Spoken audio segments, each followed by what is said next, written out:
Well, indeed, as I did say, we're switching gears now to politics, especially to the primaries which took place in APGA, the Anambra state capital, which threw up the current governor of the state, Governor Charles Soludo, as the candidate of the All Progressives Grand Alliance. This morning, we're being joined by the National Publicity Secretary of APGA, Mazi Ejimofo Okpara. I hope, did I pronounce that right?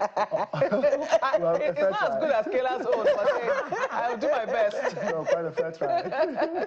It's good to see you. Thank you, Malpe. So this is the primary. The primaries happened in APGA, right? Yes. Yes. So and they were peaceful. They're very peaceful, and we saw that at the end of the day, it was seen that there was a unanimity in terms of the choice of the people, the members of your party. Yeah. But the question I asked when I saw the report, I said, who was it contesting against? Were there any other contenders? Well, I'm happy that. Thanks for having me, first of all, and I'm happy that it's almost like a fait accompli, and I said earlier in some fora that for the first time, a governorship candidate is emerging strictly on the merit of his performance. You know, Governor Soludo has done absolutely well. In the build-up to this primary, there were torrents of endorsements from different stakeholder groups, from students to youth to, you know, both community leaders, past and present. In other words, there were no contenders. That's what it is. So they just went there to endorse him. 3,172 delegates of the party elected him, nominated him to go back for a second term. Interesting. I mean, why was that needed, though? I mean, if you already have the endorsements, why did the party need to spend the money to show that? You know, well, spend money.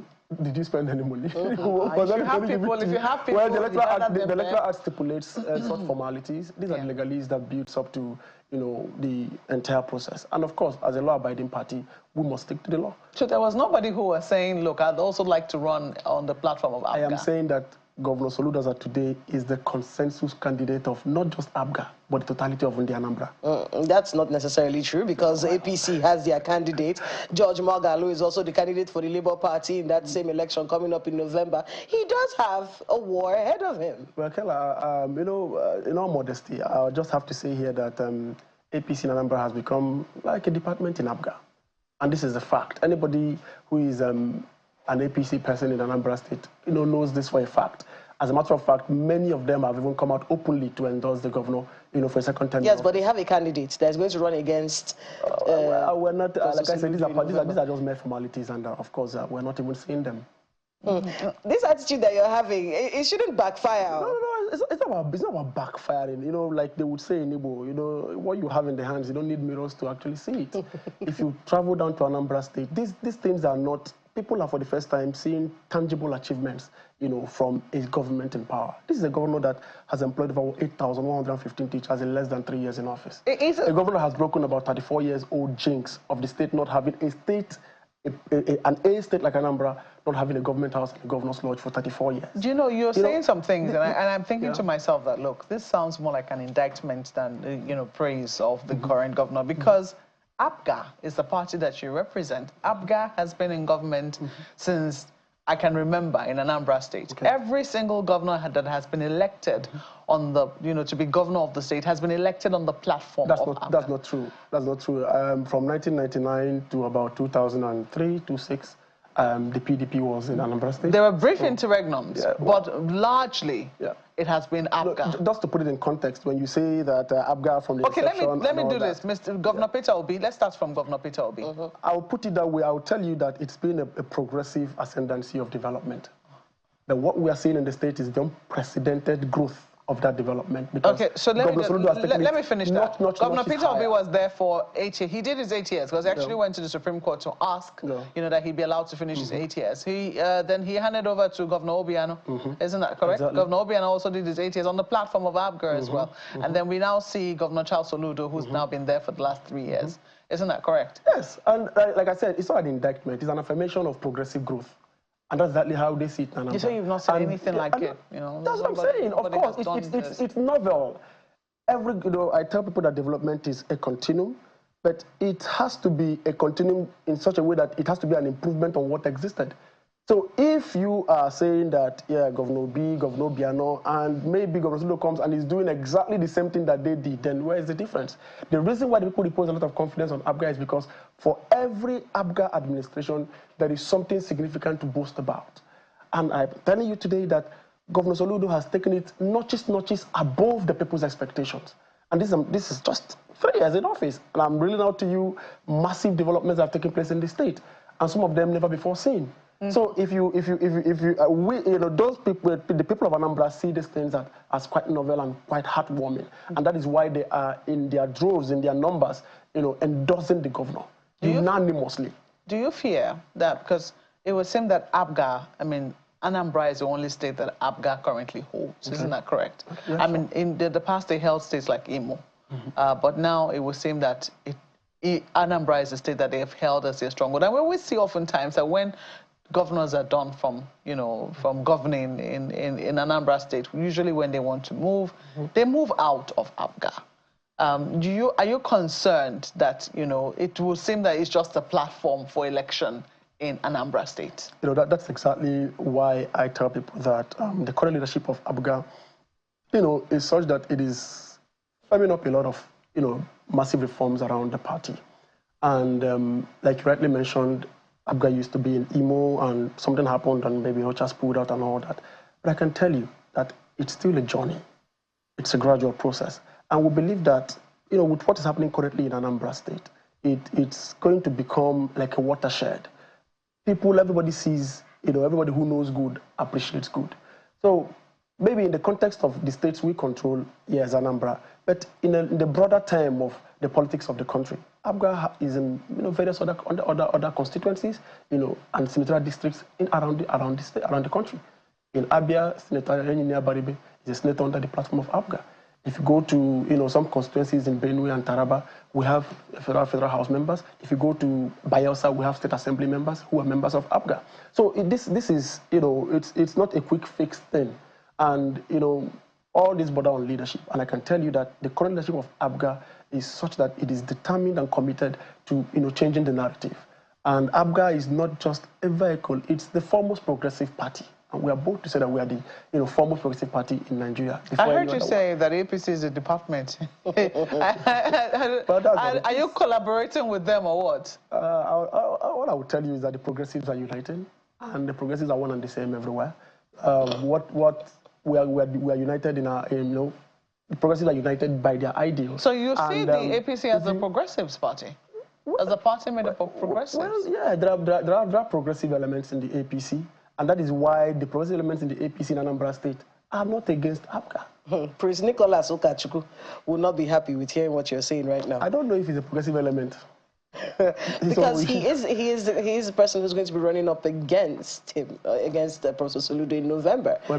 Calling them an appendage of your party, it does seem a little... I just told you, what I just said to you is a statement of fact. And if you go to the streets of Anambra State and run your fact check, you would see that all I've said is nothing but the truth. So if maybe whoever is the candidate of APC decides to come here and say otherwise, it's their right. But I'm telling you what the fact is, and as it is on ground. I watched the last the emergence of the current governor as the candidate of APGA in the when Governor Obiano was still there. The primaries that I think it was broadcast live, those primaries. And I remember it seemed very peaceful. It seemed smooth. It seemed seamless. But shortly after, there were legal challenges. And people were wondering, okay, where did this legal challenge come from? For a process that we all saw on TV, and there was no rancor, and the leadership was there. Yet, there were so many hurdles for the current governor to cross before, he could actually stand very firmly as the candidate of APGA. Do you see those kinds of challenges coming up again? And can you give us a background of what actually went? What was that about? Okay, basically, I'll just tell you that the storm is over. As far as the storm. What was the storm? What caused the storm in the first instance? Well, I would want to define it as the activities of some overzealous persons who wanted to subvert the law just to meet their personal or selfish interest. Because the issue was clear from get-go, and it's not something I'd like to actually rehash here. But you saw the whole forum shopping thing, traveling from over 10,000 or 5,000 kilometers from Anambra to Birnin Kudu to go, get a judgment, on purportedly ousting a legally constituted and elected leadership of the party. And this whole charade went all through. But I thank God, for the judiciary that also came to the rescue.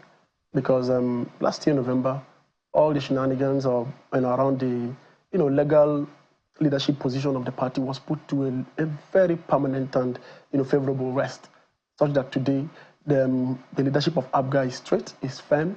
APGA, as of today, is the most stable political party in the country. Even in the build-up to the November 8th election, I can tell you that in Anambra State, it is the most stable. And what you saw at last Saturday's primaries, it's just telltale. It tells you how stable, how coordinated, how united, how transparent the party, and even how strong the party has become in recent times. You can't say the same about some other parties that are also getting up to, in quote, contest against APGA. I mean, so I tell you that when I say the storm is over, the storm is over. When we look at the elections come November, of course, we had Professor Soludo say quite a number of things yesterday. I would not let you down. Yeah, sure. And things like that.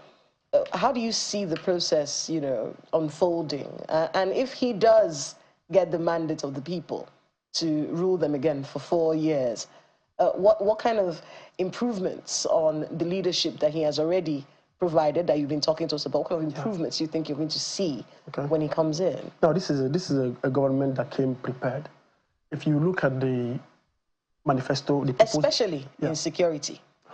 The security thing, the security bit has become more or less like the flagship of what you may define as the current achievement of the government, because people from other spheres are now coming to copy the Anambra model.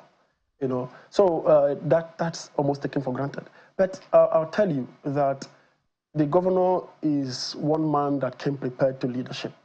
And if you look at his manifesto, Christian the People's Manifesto, the Soludo Solution, you realize that that is the ADTS, the Africa, Dubai, Taiwan, Silicon Valley, drive that he has set in place to, actualize from the Anambra. So what you see today is the foundational steps, laying of the foundations to where, the governor wants to take Anambra to.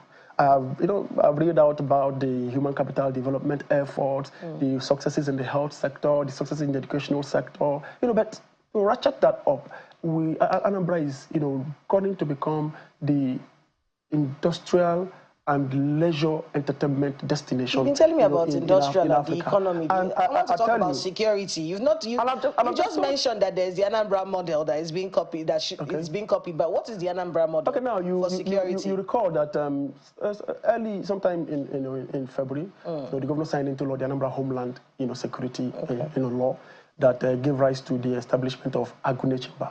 The Agune Chamber is a community-based policing mechanism that tends to tackle crime at the very root of it, and it has also empowered the locals further to own their communities and take active make active participation in the policing of their community. And this process has become very seamless, because now we have an active community policing system that is in very cordial and active collaboration with the former policing structures. And today, there is nowhere in Anambra, nowhere in Anambra today that the crime takes place that is not nipped almost immediately. So since the establishment of that security outfit and the signing into law of that act, Anambra has experienced, it has become more or less like the safest state, in the country. And that's exactly, where we are currently with regards to security. And it can only get better, because that's actually pretty clever. There's a lot of improvement. They call their security network Agune Chamber. Who does that? No, as we say, it's pretty clever calling your security network Agune Chamber. I hear that today. Oh yeah, the lion, the lion that guides the neighborhood. The community. Interesting. Well, we certainly will keep tabs with you and, of course, an APGA and what is happening in Anambra State, especially as elections will be coming very soon, fast approaching in November. We have to thank you very much for coming on the program. Mazi Ejimofo Okwara, who is the National Publicity Secretary of the All Progressives Grand Alliance.